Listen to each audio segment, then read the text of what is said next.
main de Dieu puissante toujours nous gardera et en lieu sûr nous conduira. La main de Dieu puissante toujours nous gardera et en lieu sûr nous conduira. Sa vérité constante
la terre qui donne.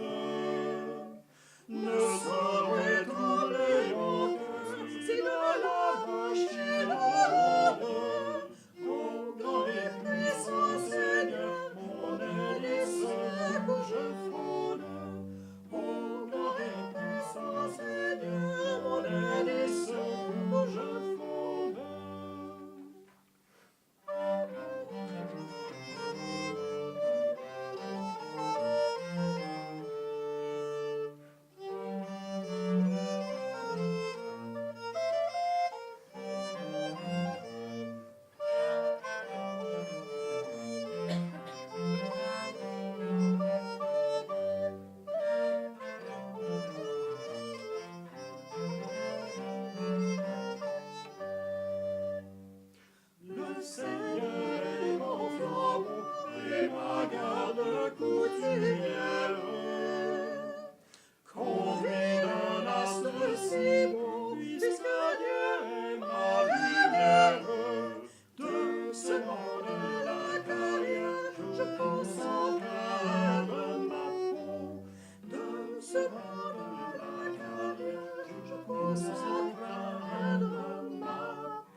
Mesdames et messieurs, bonsoir. Cette soirée est le fruit de plus d'1 an de rêves, de réflexions, de rédaction et de répétition. Il y a plus d'1 an, des membres de l'Église unie Saint-Pierre rêvaient de souligner le 500e anniversaire du geste du moine Martin Luther, que l'histoire retient comme le déclencheur de la réforme protestante dont notre communauté est issue. Nous rêvions de faire quelque chose de complémentaire aux cultes, aux conférences, aux cours et aux concerts organisés par d'autres églises et par l'université. Plutôt que de vous présenter l'œuvre de Luther, de vous parler de Luther, nous rêvions de faire parler Luther dans toute sa complexité, car ses propos peuvent surprendre et même choquer des fois. Et à l'exemple de Luther, nous voulions sortir des murs de nos institutions pour nous afficher dans un lieu public, car la réforme, ce n'est pas uniquement l'affaire des religieux, des théologiens et des universitaires. La pensée de Luther et des réformateurs qui l'ont suivi a influencé tous les secteurs de la société. La politique, l'économie, l'éducation, les rapports hommes-femmes, les arts visuels et la musique, comme vous venez d'en entendre. Et cela aux 4 coins du monde et jusqu'à ce jour, jusqu'ici même en Nouvelle-France. Nous sommes ravis de pouvoir réaliser ce rêve ici à la Maison de la littérature. Et cela pour plusieurs raisons. D'abord, nous avons un peu le sentiment de revenir à la maison en étant ici ce soir. L'Église unie Saint-Pierre se réunit dans le temple Chalmers Wesley, un bâtiment qui témoigne de notre lien de parenté avec ce lieu.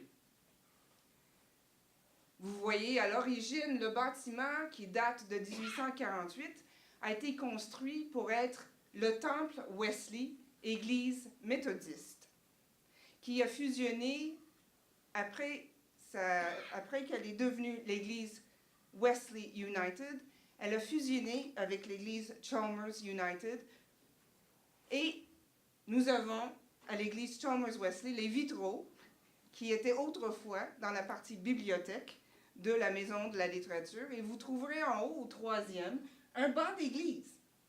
Alors ça témoigne aussi du lien de parenté qui relie notre communauté à cette Maison de la littérature. De plus, la mission de la maison, celle d'être un lieu dédié à la lecture, à la création et à la rencontre, fait d'elle un lieu idéal pour notre rencontre de ce soir. Finalement, cette maison incarne littéralement l'un des principes fondateurs du protestantisme. L'Église réformée est toujours en réforme.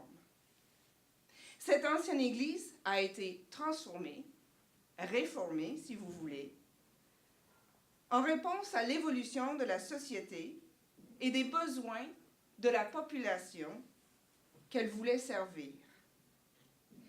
Alors je tiens à remercier toute l'équipe de la Maison de la littérature et particulièrement M. Bernard Gilbert, directeur de la maison, qui a accueilli très favorablement notre demande. Aussi, Mme Nadia Morin, chef de l'accueil, qui a su répondre à toutes mes questions et tous mes courriels et nous a guidés tout au long du processus. Merci aussi à Jacopo, qui est notre technicien ce soir et qui a su justement tout ajuster pour que ce soit agréable pour tout le monde. Je veux aussi remercier mon collègue, le pasteur Gérald Doré, qui a fait la recherche et la sélection des extraits des écrits des réformateurs que vous entendrez ce soir. Et il a aussi écrit la narration. Un grand merci aux comédiens et à l'ensemble J'ai pris amour pour leur participation ce soir, et particulièrement pour toutes les heures d'écriture et de répétition que vous avez consacrées à ce rêve. Merci aussi au consistoire laurentien de l'Église unie pour un soutien financier. Et finalement, je tiens à vous remercier, vous, cher public, pour votre présence. Il y aura, après la présentation de ce soir, un temps d'échange. Vous pourrez poser toutes les questions que vous voulez aux comédiens, aux musiciens, à mon collègue Gérald Doré sur les écrits de Luther ou à moi-même, pasteur de la communauté. Alors, bonne soirée. Ma voix de pasteur vous guidera dans un monde où, sauf de rares exceptions, l'espace public était pour hommes seulement. Martin Luther, moine, puis pasteur et chef d'église, a d'abord écrit des écrits spirituels. Il a aussi écrit des textes politiques, autobiographiques et même quelques considérations esthétiques. Suivant la pratique courante dans cette maison de la littérature, c'est l'auteur qui vous lira des extraits de ses œuvres.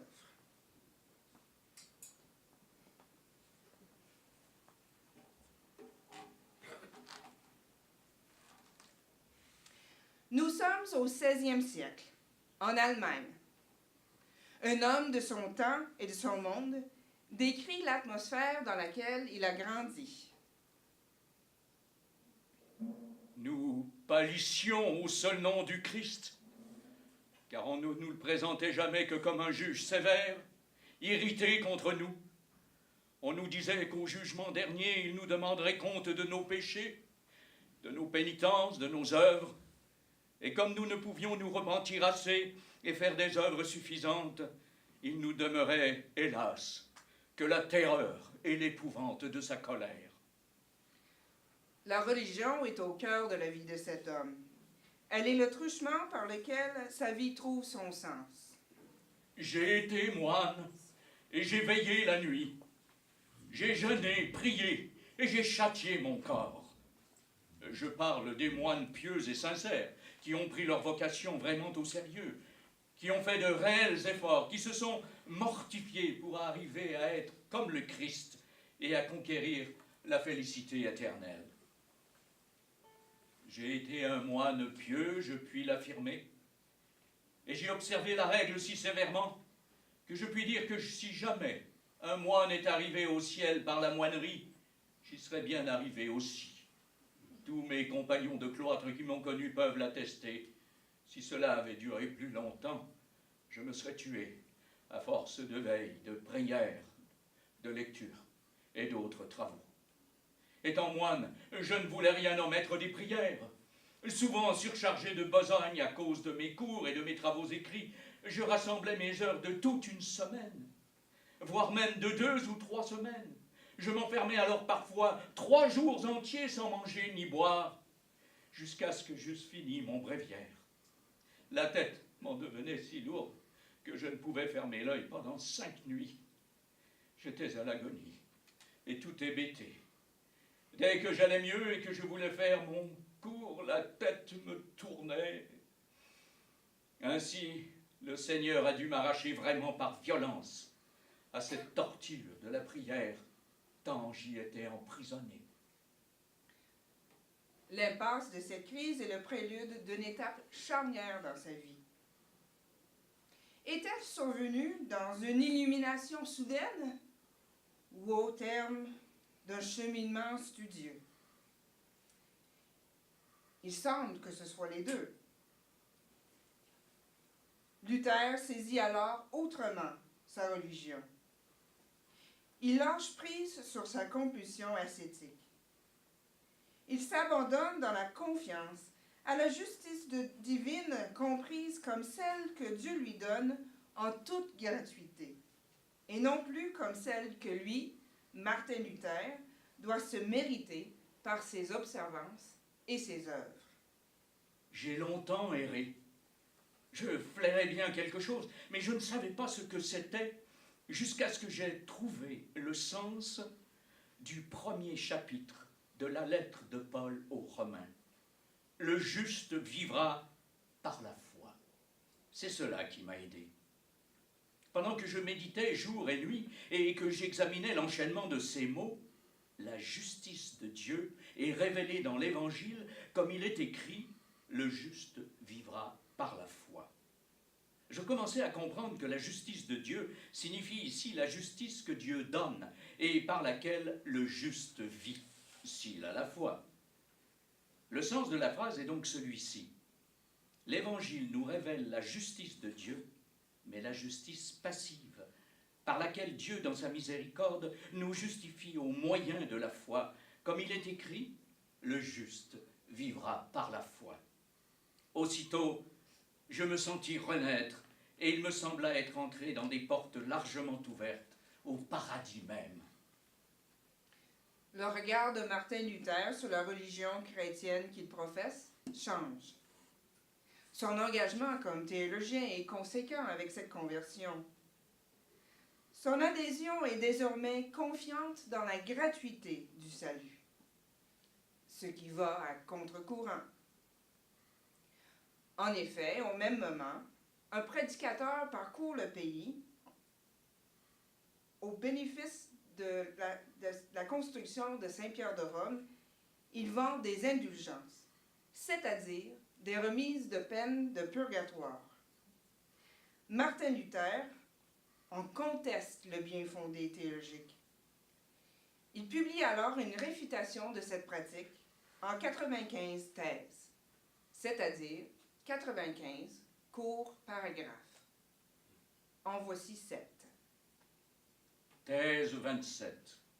Ils prêchent des inventions humaines, ceux qui prétendent qu'aussitôt que l'argent résonne dans leur caisse, l'âme s'envole du purgatoire. Thèse 28. Ce qui est certain, c'est qu'aussitôt que l'argent résonne, l'avarice et la rapacité grandissent. Thèse 37. Tout vrai chrétien, vivant ou mort, participe à tous les biens de Christ et de l'Église par la grâce de Dieu et sans lettre d'indulgence. Thèse 43. Il faut enseigner aux chrétiens que celui qui donne aux pauvres ou prête aux nécessiteux fait mieux que s'il achetait des indulgences. Thèse 45. Il faut enseigner aux chrétiens que celui qui, voyant son prochain dans l'indigence, le délaisse pour acheter des indulgences, ne s'achète pas l'indulgence du pape, mais l'indignation de Dieu. Thèse 54. C'est faire injure à la parole de Dieu que d'employer dans un sermon autant et même plus de temps à prêcher les indulgences qu'à annoncer cette parole. Thèse 62. Le véritable trésor de l'Église, c'est le très saint évangile de la gloire et de la grâce de Dieu. Cette publication contestataire aurait pu finir sa vie utile dans le cercle restreint des disputes théologiques, avec éventuellement une sanction disciplinaire pour son auteur de la part de ses supérieurs. Mais avec l'essor de l'imprimerie, elle se répand au contraire comme une traînée de poudre. Elle catalyse les insatisfactions à l'égard de l'Église de Rome. C'est en raison de cette influence que l'histoire retiendra la date de la publication des 95 thèses, le 31 octobre 1517, comme date anniversaire des mouvements de réforme qui marqueront la chrétienté jusqu'à nos jours. L'intention de Luther n'est pourtant pas de fonder une nouvelle Église, mais bien de faire renouer son Église avec ce qu'il perçoit comme l'essence du christianisme.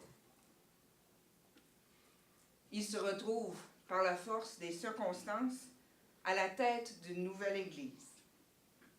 Pourtant, Je demande qu'on veuille bien ne pas utiliser mon nom et ne pas s'appeler luthérien, mais chrétien.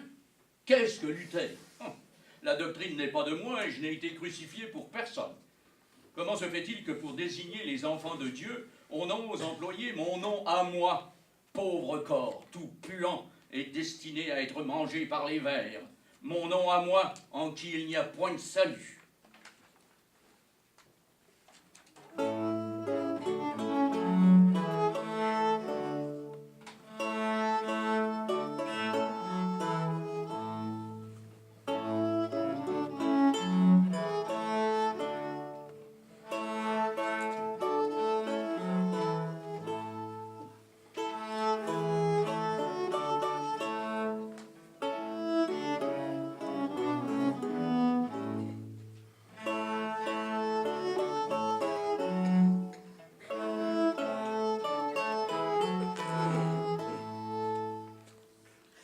À toi, mon Dieu, mon cœur monte, ton amour est mon appui. Serais-je couvert de honte au gré de mes ennemis? Jamais ne sera déçu qui te prend pour espérance. Mais que tout soit confondu, qui rompe ton alliance.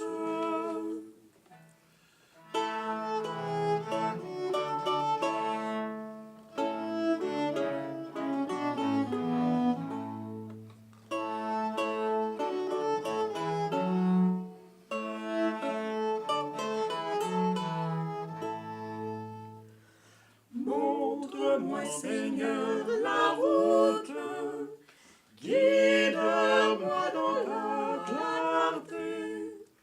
Ouvre à celui qui t'écoute un chemin de vérité. Je regarde à ton amour, au salut qu'en toi j'espère. Je le verrai chaque jour s'étendre sur cette terre. Dieu d'amour, tu fais connaître au plus humble tes secrets. Et pour lui tu es un maître qui te plaise à l'enseigner. Ta parole est son appui, le bonheur son héritage, et ses enfants comme lui auront la terre en partage.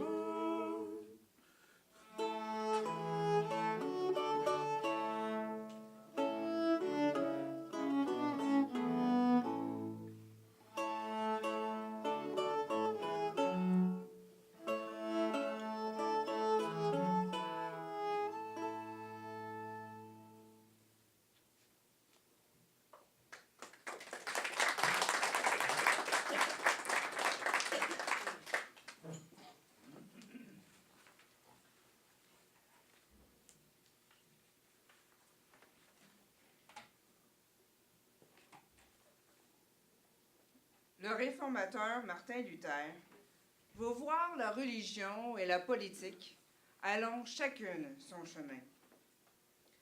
En réalité, dans sa société, elles sont étroitement liées l'une à l'autre. Cette interférence prend un tournure dramatique qui contraint Luther à prendre position. Grâce à la protection de princes puissants, il a échappé au bûcher sur lequel ont péri les précurseurs de sa réforme. Or, il se trouve que ces princes exploitent leurs paysans et que ces derniers se révoltent. Un partenaire de Luther dans sa réforme, le pasteur Thomas Münzer, prend parti pour les paysans. Quant à la manière dont, à notre époque, Dieu propage sa lumière à travers le monde, elle s'exprime par l'impiété et la folie des autorités et du gouvernement des hommes. de sorte que certains ne font que commencer pour de bon à bastonner, à encager, à écorcher et à exploiter leur peuple, et ils menacent en outre toute la chrétienté, et ils torturent et ils massacrent sans pitié leurs sujets et les étrangers de la façon la plus cruelle, de sorte que Dieu, après le combat soutenu par les élus, ne pourra et ne voudra lui aussi assister plus longtemps à cette calamité.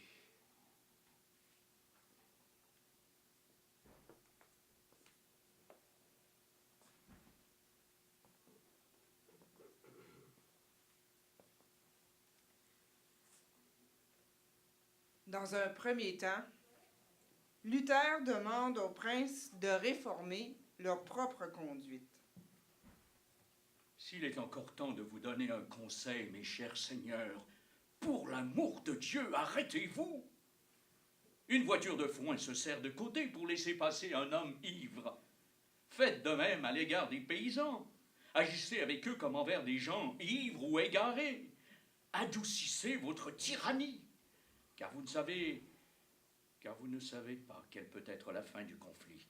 C'est une chose intolérable que d'être taillé et pressuré. À quoi servirait à un paysan que son champ lui rapportât autant de florins d'or que d'épis, si vous lui prenez tout ce qu'il récolte, et si vous gaspillez la fortune publique en festins, en somptueux habits, en folles constructions, comme si l'argent n'était que de la paille? Aux paysans, il prêche la résignation.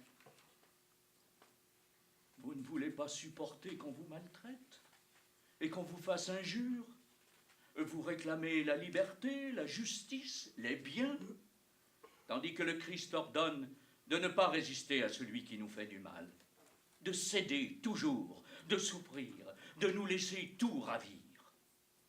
Si vous ne voulez pas de ce droit, ne prenez pas non plus le titre de chrétien. Glorifiez-vous d'un autre maître qui vous convienne mieux. Sinon, Jésus-Christ lui-même vous arrachera ce nom, trop lourd pour vos épaules.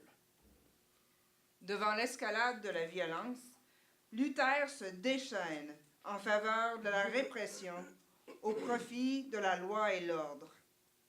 Dans son pamphlet intitulé « Contre les paysans, meurtriers et pillards », il se laisse aller à des paroles d'une violence terrible. Que l'autorité accomplisse son devoir. Partout où le paysan ne veut pas entendre raison, qu'elle saisisse et qu'elle frappe. Tout prince ici est serviteur de Dieu. Le temps de la miséricorde est passé. C'est le temps du glaive et de la colère. Quel temps étrange que celui-ci, où un prince peut gagner le ciel en répandant le sang, comme d'autres le gagnent par leurs prières. N'oubliez pas non plus qu'il y a parmi ces paysans un grand nombre d'âmes séduites, entraînées de force. Il faut à tout prix les délivrer et les sauver. C'est pourquoi frappez, égorgez. Si vous y perdez la vie, vous êtes bien heureux et vous ne pouvez désirer une plus belle mort. Les princes entendent plus volontiers ce message que celui qui les invite à faire des compromis. Des milliers de paysans sont massacrés. Faisant corps avec eux, le pasteur Thomas Müntzer est arrêté, torturé et exécuté. Ce côté sombre de Martin Luther trouvera d'autres occasions de se manifester, notamment dans ses propos sur les Juifs. Comme tant d'autres, Martin Luther passe parfois à côté du message de l'Évangile de Jésus-Christ pour la libération de toutes les oppressions.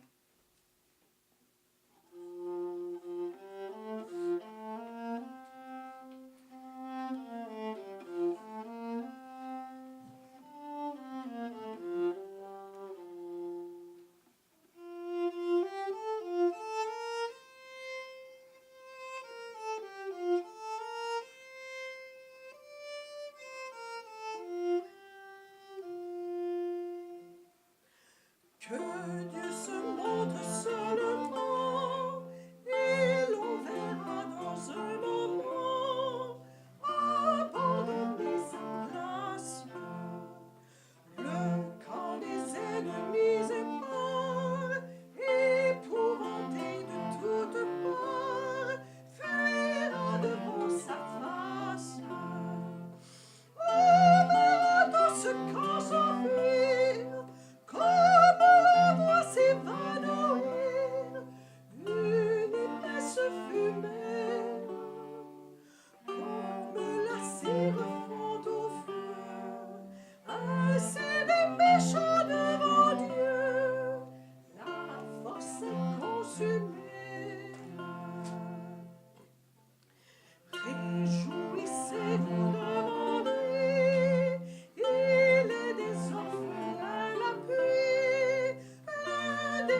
Luther a une vie privée.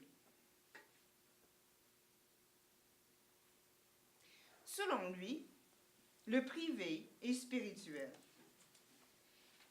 Il parvient à la conviction que le salut est une libération personnelle, divinement dispensée dans la gratuité, sans égard à des mérites accumulés par des dévotions, des observances et des œuvres. Il ne perçoit plus que son état de vie comme moine voué au célibat soit supérieur à quelque autre état de vie que ce soit. Il rapporte comment il en est arrivé à la décision de se marier. Moi aussi, je me suis marié, et avec une nonne. J'aurais pu m'en abstenir, mais je n'avais pas de raison spéciale pour m'y décider.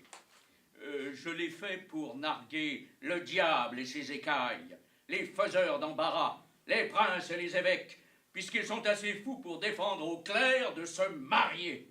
Et ce serait de grand cœur que je susciterais un scandale encore plus grand si je savais seulement quelque autre chose qui puisse mieux plaire à Dieu et les mettre hors dehors.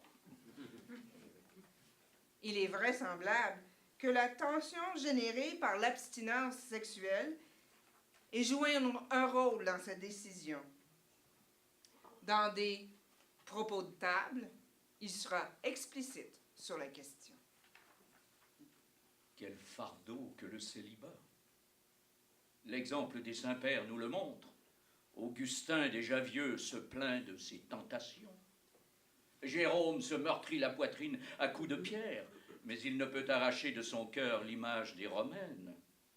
François embrasse une boule de neige. Benoît se roule dans les épines. Bernard se lacère le corps d'une façon horrible. Il faut donc saisir le remède que Dieu nous a donné, c'est-à-dire le mariage. Le 15 juin 1525, à l'âge de 41 ans, Martin Luther épouse Katharina von Bora, âgée de 26 ans. Son proche collaborateur, Philippe Melanchthon, désapprouve ce mariage. Tu t'étonnes sans doute de ce qu'en, dans des temps si graves, où les gens de bien endurent partout de telles souffrances, cet homme ne souffre pas avec les autres, mais qu'au contraire, il fasse apparemment bombance et ternisse sa bonne réputation, à un moment où l'Allemagne a précisément un besoin spécial de son esprit et de son autorité. Je crois que les choses s'expliquent de la façon suivante. L'homme est extrêmement facile à séduire, et c'est ainsi que les bonnes sœurs, qui le poursuivaient de toutes les manières, lui ont fait les yeux doux. Peut-être ce commerce fréquent avec les bonnes sœurs l'a-t-il ébranlé et mis le feu chez lui, bien qu'il soit un homme noble et vaillant. C'est ainsi qu'à mon avis, il est tombé dans ce changement de son mode de vie, intervenu totalement à contretemps.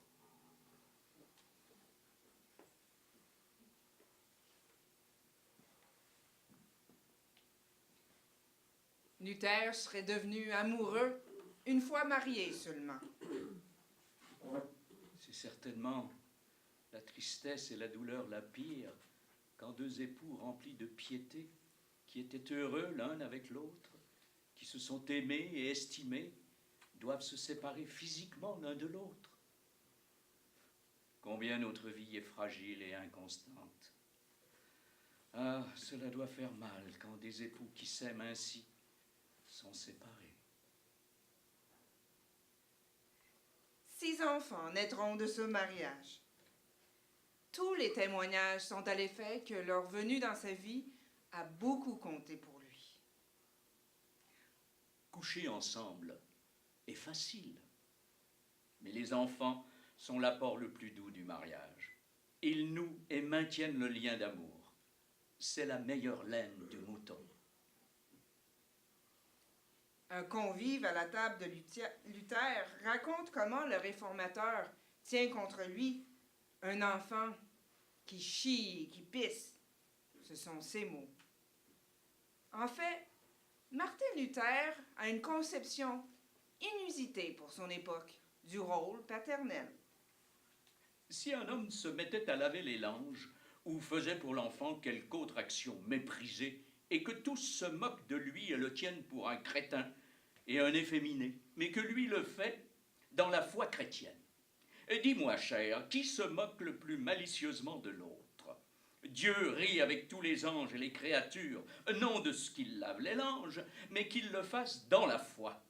Car ces railleurs ne voient que l'acte et ne voient pas la foi.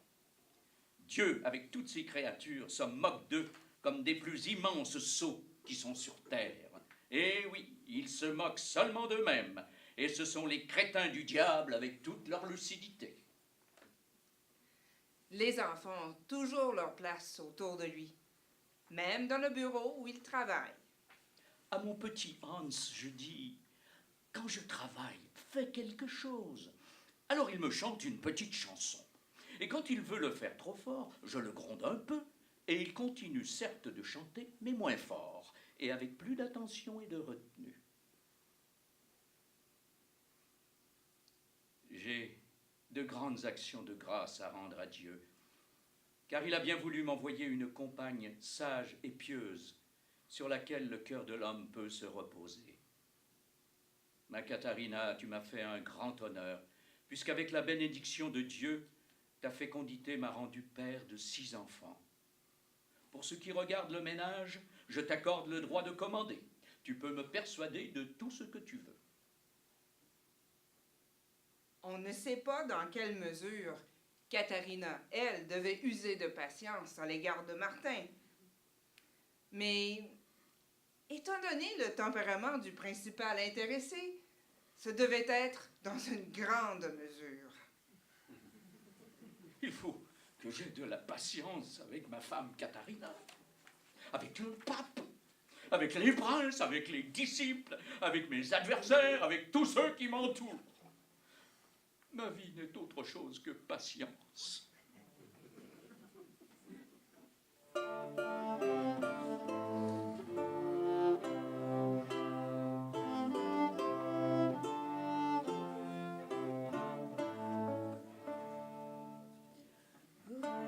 Réjouis-toi, peuple fidèle,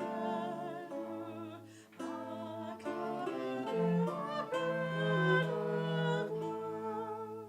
Sa louange s'élève.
Martin Luther est un linguiste et un littéraire.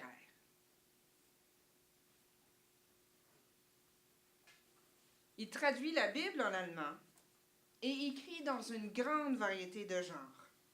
Essais, prédications, correspondances, cantiques et catéchismes. On lui attribue une moyenne annuelle de 1800 pages imprimées. Une performance que, paraît-il, aucun écrivain allemand n'aurait atteinte par la suite. J'ai une main rapide et une mémoire prompte. Quand j'écris, cela coule tout seul. Je n'ai pas besoin de presser et de pousser. À l'occasion, il met son talent d'écrivain au service de la défense des arts visuels.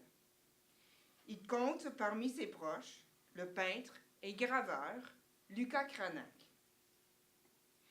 Contrairement à d'autres réformateurs qui réprouvent la présence des images dans les lieux de culte, il ne s'y oppose pas, en autant qu'on n'en fasse pas des objets d'adoration. Les images ne sont pas ceci ou cela. Elles ne sont ni bonnes ni mauvaises, mais il faut laisser chacun libre d'en avoir ou de ne pas en avoir. Que soit simplement écarter la croyance ou l'illusion qu'avec nos commandes d'images, nous ne rendons aucun service et ne faisons aucun plaisir à Dieu. Des images tirées de l'écriture et de belles histoires, je les considère comme très utiles, mais librement et gratuitement, car je ne supporte pas les destructions d'images. Sa propre activité artistique s'exprime dans l'imbrication de la langue, de la poésie et de la musique pour créer ce qu'on continue d'appeler le choral luthérien. Il proclame littéralement son amour de la musique. J'aime la musique, car elle est, 1, cadeau de Dieu et non pas des hommes. 2, elle fait les cœurs joyeux. 3, elle chasse le diable. 4, elle donne de la joie innocente. Grâce à elle, colère, envie, vanité s'évanouissent. Je donne la première place, après la théologie, à la musique. On le voit clairement à partir de l'exemple de David et de tous les prophètes, qui exprimaient en maître et en chant tout ce qu'ils avaient à dire. Et 5, parce qu'elle règne en temps de paix.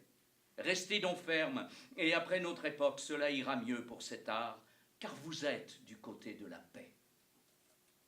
Son enthousiasme est contagieux dans la préface du livre de cantiques de Wittenberg.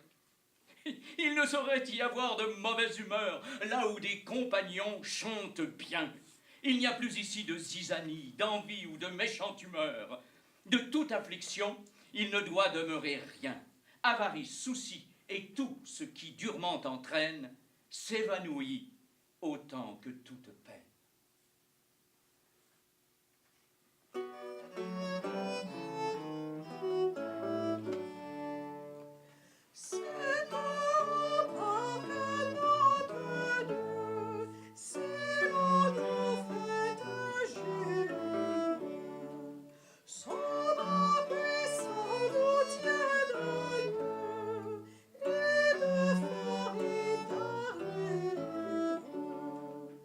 La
À l'hiver 1546, Luther est appelé comme arbitre dans une affaire qui divise une famille de l'aristocratie.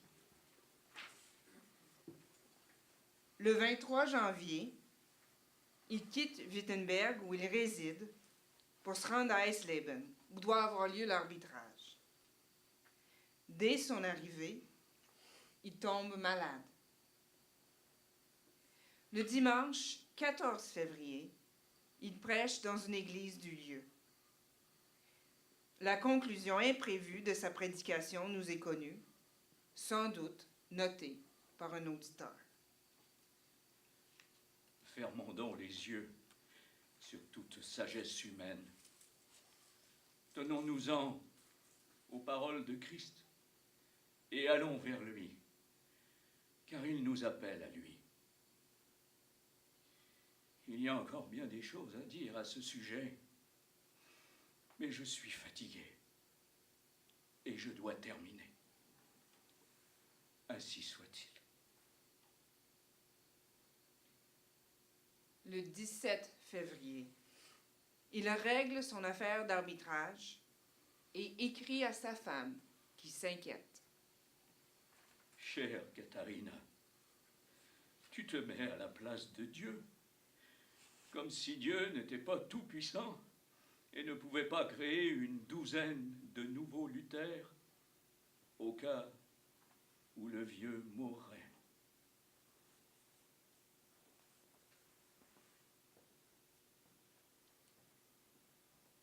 En fait, et cela allait de soi, il n'y a pas eu de nouveau Luther. Il y a eu, par ailleurs, et il y a encore, des douzaines et des centaines et des milliers d'hommes et de femmes, oui, préoccupés de renouer avec les idéaux profonds enfouis au cœur des églises. Ces idéaux sont ceux du mouvement inauguré par Jésus de Nazareth et poursuivi par ses proches, hommes et femmes qui en ont témoigné.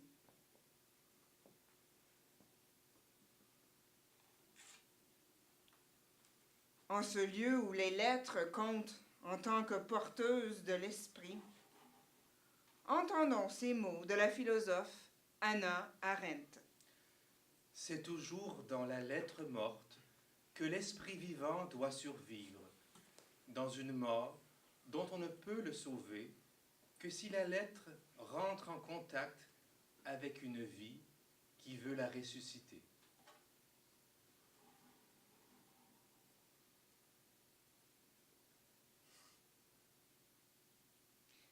Martin Luther est décédé le 18 février 1546 à l'âge de 63 ans.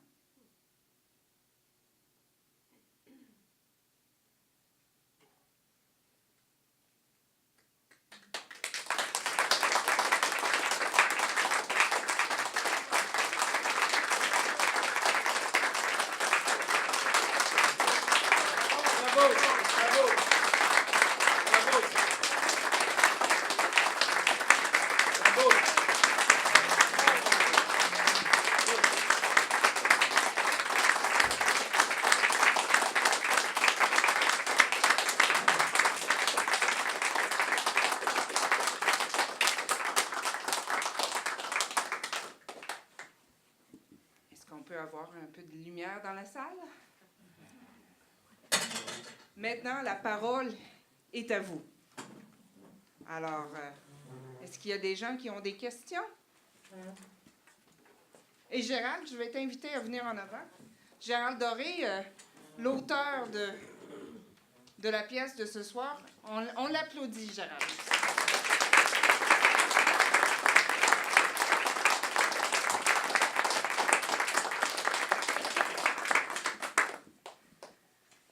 Alors, des questions, on va voir si ça marche sans micro, parce qu'on est quand même dans un lieu un peu intime. Alors, est-ce qu'il y a des questions? Pour les musiciens, pour les comédiens, pour Gérald? Moi, par là, j'en ai une. Oui? Est-ce que tout ce que les comédiens ont dit, ce sont des textes dit les textes, là, les lettres, les paroles des personnages. Oui, les œuvres compilées de Luther, c'est monumental. Et une grande partie a été traduite en français. Et donc, j'ai choisi des textes à partir de sources secondaires en français, en particulier un volume excellent, si vous voulez vous pousser plus loin votre connaissance de Luther, un ouvrage qui date de 1962 dans la collection Maître spirituel des éditions du Seuil. Alors, c'est un ouvrage écrit par le pasteur français Georges Casalis. Alors, la plupart des textes viennent de là, aussi d'un petit recueil à l'usage des églises luthériennes francophones, et enfin une biographie récente qui a été publiée aux éditions Salvator. Si vous voulez lire une bonne biographie de Luther, c'est celle de Heinz Schilling, Martin Luther, donc à Paris chez Salvator, publiée en 2014. C'est la plus récente en français à ma connaissance. Pardon. Et si vous voulez approfondir la position de Munzer, qui était une position très différente de celle de Luther, parce qu'il reconnaissait la dimension de la libération sociale. Il y a un livre rare que vous trouverez dans des bibliothèques. C'est écrit par Marianne Schwab, S-C-H-A-U-B, Munzer contre Luther. Et Munzer était vraiment dans l'avant-garde par rapport à la position de Luther, qui avait une position axée sur la libération personnelle et surnaturelle, alors que Munzer a été réclamé au 19e siècle par les révolutionnaires comme un précurseur. Mais on mettait souvent entre parenthèses la dimension spirituelle. Munzer attendait de sa participation avec les paysans une intervention de Dieu. Et en ce sens-là, il était très proche de Jésus, parce que Jésus attendait une intervention de Dieu pour établir le règne de Dieu. Mais à la différence de Jésus, Munzer a opté, comme d'autres chrétiens après lui jusqu'au 20e siècle, par la participation à la lutte armée pour aller contre toutes les formes d'oppression sociale de son époque. Alors, on a vraiment un contraste ici. Oui, ici. Dans vos choix de textes de Luther, qu'est-ce qui vous a guidé d'abord et avant tout? Ce qui m'a guidé, c'était de réussir en 1 heure à suggérer toutes les facettes du personnage. Alors donc, sa démarche spirituelle qui était extrêmement courageuse, hein, quand on pense au contexte, là, la religion de peur. Et la religion de peur a eu quand même aussi une emprise persistante après Luther. Hein. En tout cas, dans ma génération, on l'a connu. Et donc, cette facette spirituelle, mais en même temps, on ne peut pas ignorer les écrits politiques de Luther, en particulier autour de la révolte des paysans à son époque, parce que n'oubliez pas que les conséquences de son soutien aux aristocrates du temps, c'est un minimum de 5000 paysans tués, massacrés. Évidemment, ça aussi, ça préfigure beaucoup d'autres situations semblables dans les années qui vont suivre et dans celles qui ont précédé. C'est une sélection naturelle. Luther dit que c'est une sélection naturelle. Oui. S'agissant de musique dont on n'a pas beaucoup parlé, Oui. j'ai cru remarquer peut-être que la musique entendue était de la musique de la Renaissance française de l'époque de Calvin. Oui. On me corrigera? Oui. Non. C'est exactement ça? Oui, pour Peut-être de Pour Claude plusieurs, Lejeune, de oui. Pascal Lejeune, Lejeune, Dimel, comme ça. Guédon. Guédon, oui. Bon, évidemment, c'est pas la même sensibilité tout à fait, la sensibilité Mais bon, moi, j'apprécie beaucoup cette musique. Pour vous dire la vérité, je suis présentateur, producteur d'une émission de radio ici à Québec depuis 23 ans. Je travaille sur la musique ancienne. Oui. Justement, dimanche dernier, j'ai présenté Oui. les psaumes de David par un ensemble français qui... bon, Je l'ai écouté. mais- Je l'ai écouté.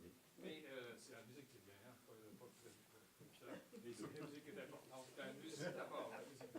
Et c'est parce que moi, ça ne m'a pas gêné du tout. J'adore cette musique. J'en entendrai à la journée longue tellement. La 16 qui est là-dedans, on est dans l'essentiel, n'est-ce pas? C'est merveilleux.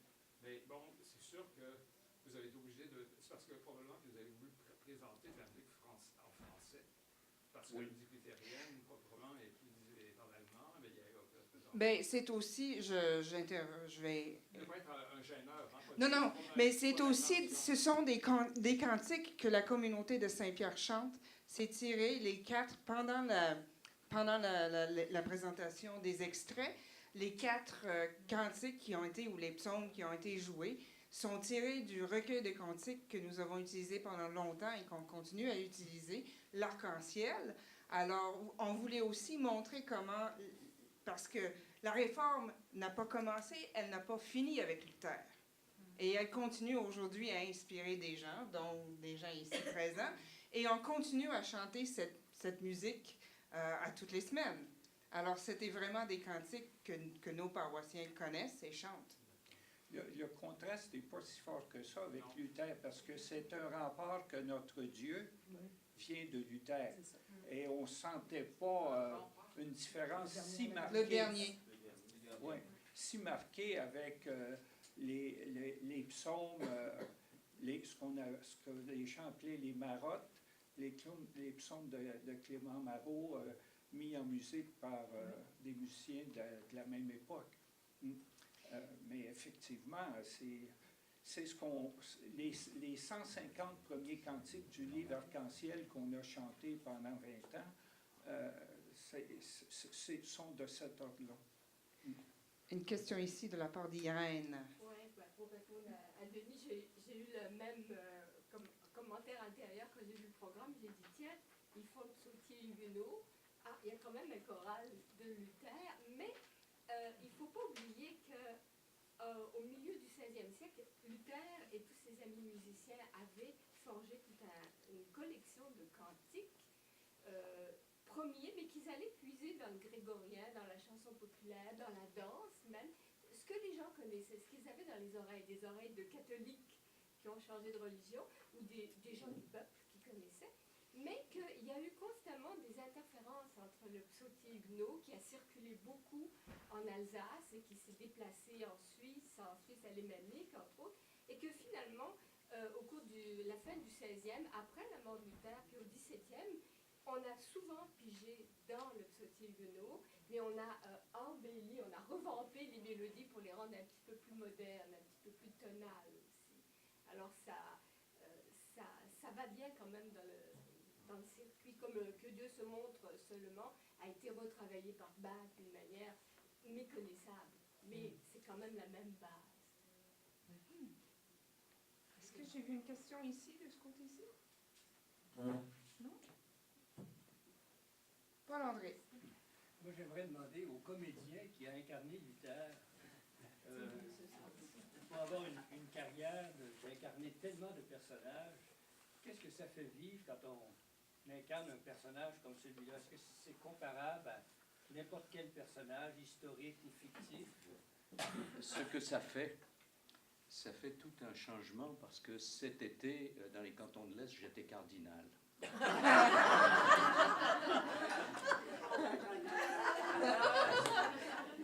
Et j'ai déjà été Calvin.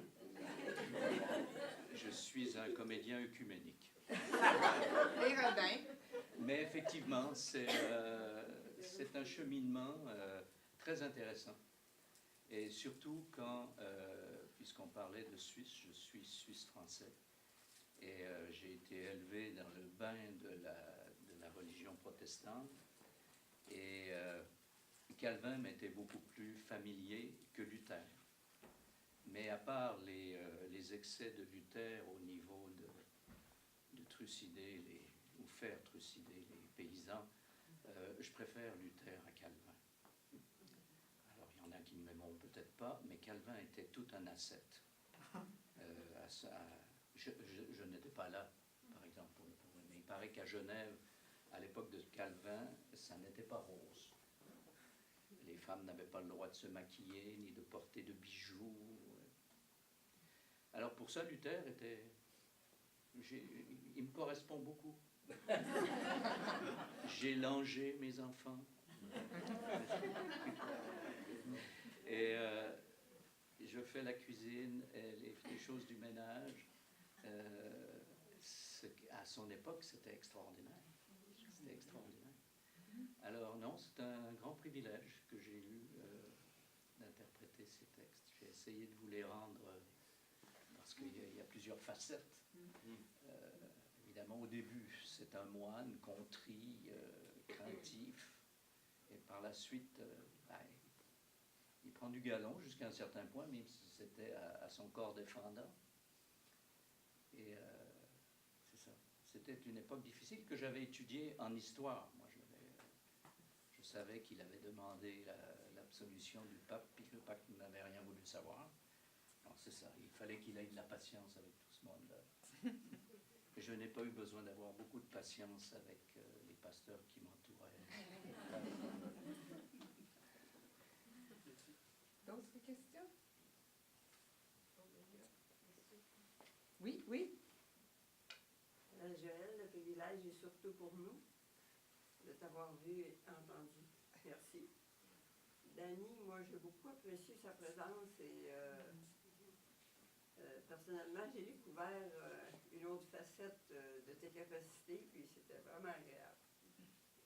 Merci beaucoup. Merci beaucoup. Oh, Pierre, en arrière. Merci beaucoup pour cette présentation. Je suis émerveillé de voir comment il est possible de présenter un être humain, tout simplement, avec toutes les nuances à travers les textes qui ont été sélectionnés, tout ce qu'on a pu découvrir. Moi, j'aimerais savoir de la part de Gérald, quelle interprétation donner aux paroles d'Anna Arendt, à la fin. Arendt. Quelle signification vous donnez à ces paroles? Elles sont quand même assez brèves. Ben, c'est des paroles qui ont été écrites dans un tout autre contexte, sans référence au contenu de ce soir. C'est des paroles d'une philosophe qui sont d'application générale et universelle. Mais j'ai trouvé les mêmes paroles en tant que sociologue chez un sociologue italien que j'aime beaucoup, qui s'appelle Francesco Alberoni, que les gens ont connu ici pour son livre Le choc amoureux, mais c'est avant tout un sociologue qui disait que les espérances du moment fondateur demeurent ensevelies au cœur des institutions et peuvent toujours se raviver. C'est la même pensée et c'est l'esprit qui est sous-jacente à la phrase qu'on entend souvent, Ecclesia Reformata Semper Reformanda. Alors l'Église réformée est toujours devant se réformer, est toujours appelée à se réformer. C'est un discours qu'on aime beaucoup répéter dans les institutions, mais qu'on a beaucoup de difficultés à vivre. Et pour moi, le sens profond, quand on l'applique à Luther ou à d'autres dans l'institution, c'est le retour à l'esprit fondatrice d'un mouvement qui s'est comme calcifié dans des institutions. Et ce que Luther a retrouvé, c'est bien mis en évidence dans les premiers textes, c'est la gratuité du salut annoncé en Jésus-Christ. Hein? On a développé une peur du péché, alors que le message de Jésus, c'était « tes péchés se sont remis ». Bon, mais chez Munzer aussi, il y avait quelque chose du retour au moment fondateur, dans un contexte politique où c'était encore plus à contre-courant que ce que Luther défendait, à savoir le manifeste de Jésus au chapitre 4 de l'Évangile de Luc, qui dit qu'il apporte la libération de toutes les oppressions. Et il y a eu cette graduelle, cette graduelle dilution de l'annonce du règne de Dieu comme un salut individuel à intervenir au ciel, alors que Jésus prêchait un règne déjà là et toujours à venir. Et ces deux réformateurs-là mettent ensemble quelque chose qui est au cœur et à l'essence du christianisme. Alors, la phrase d'Arène rappelle aux chrétiens ce retour au moment fondateur, alors que dans d'autres contextes, des mouvements sociaux, etc., qui deviennent des institutions, qui sont récupérées dans le système, le message est toujours présent de la pérennité enfouie au cœur de l'institution du moment fondateur. C'est ça le sens profond de la phrase d'Arendt. Question ici. À votre avis, quelles pourraient être les espérances dont vous avez parlé, les espérances anciennes, qui pourraient venir éventuellement en résurgence aujourd'hui? On est dans un contexte que je qualifierais de très favorable, hein, pour ce qui est des églises. C'est un déclin qui peut être salutaire, qui les place dans une position où elles ne peuvent survivre qu'en retournant à l'essentiel, à l'expérience fondatrice. Et ce mouvement-là, il est présent. Et il y a tout un enchaînement que je peux évoquer rapidement qui va de Luther à l'exégèse qu'on appelle historico-critique, c'est-à-dire la recherche du Jésus réel à partir de l'analyse critique des textes fondateurs qui ont été enterrés en dessous de surcharges doctrinales, institutionnelles, d'observance, de dévotion à l'eau de rose et tout ce que vous voudrez, l'obligation d'un retour. Et donc, il y a un enchaînement qui a passé en Allemagne, beaucoup chez les luthériens. Et le défi que le marxisme a posé aux théologiens luthériens d'arrêter de projeter le règne de Dieu dans le ciel et puis que les gens endurent jusqu'à temps qu'ils soient heureux pour l'éternité, et qui a donc ramené la recherche du royaume dans l'analyse des possibilités sociales qui se dessinent et qui peuvent transformer la société. Et ça passe par la théologie de l'espérance, et la théologie de l'espérance d'un théologien réformé, ensuite donner naissance à la théologie de la libération.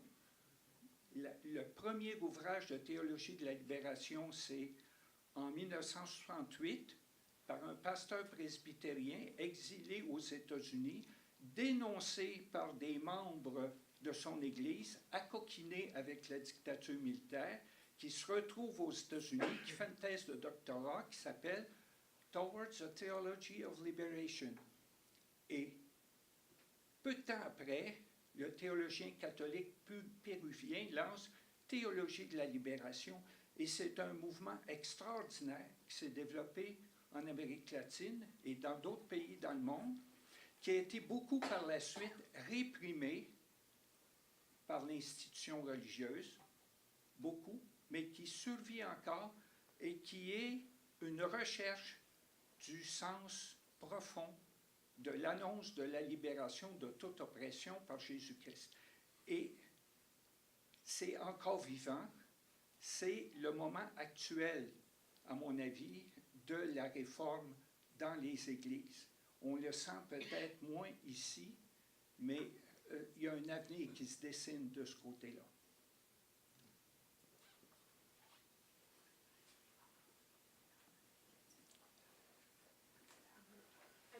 Commentaire. Il y a eu un moment, je pense, historique où la place de Luther était extrêmement audacieuse, et en même temps fascinante, parce qu'il a tenu tête au pape, les 95 thèses, les indulgences, il a été excommunié, on aurait pu l'envoyer au bûcher. Il a tenu tête à l'empereur Charles Quint, l'empereur du Saint-Empire romain catholique. Hein? Bon, il a tenu tête. On aurait pu l'envoyer en prison, le décapiter, lui faire subir les pires tortures. Il a eu la chance d'avoir un prince qui l'a pris sous son aile, qui l'a enfermé dans un château, il a pu écrire tout ce qu'il voulait. Mais c'est quand même incroyable. D'autres ont payé de leur vie pour bien moins que ça, à cette époque-là. Absolument. Oui, d'ailleurs, il y a un épisode qui est tout à fait romanesque, hein, parce que Luther se fait enlever. Hein, il se fait enlever. On ne sait pas si lui était au courant du subterfuge du prince. On pense que oui. Il se fait enlever, il disparaît de la circulation. Ses adversaires ne savent plus où il est. Et il est dans un château où là, il va commencer à faire sa traduction de la Bible en allemand. Bon. Alors, encore une fois, je vous remercie beaucoup de votre présence parce que tout ce travail ça aurait été en vain s'il n'y avait personne pour venir apprécier le fruit de nos efforts. Alors, merci encore une fois à vous tous et toutes. Bonne fin de soirée, bon retour à la maison. Merci.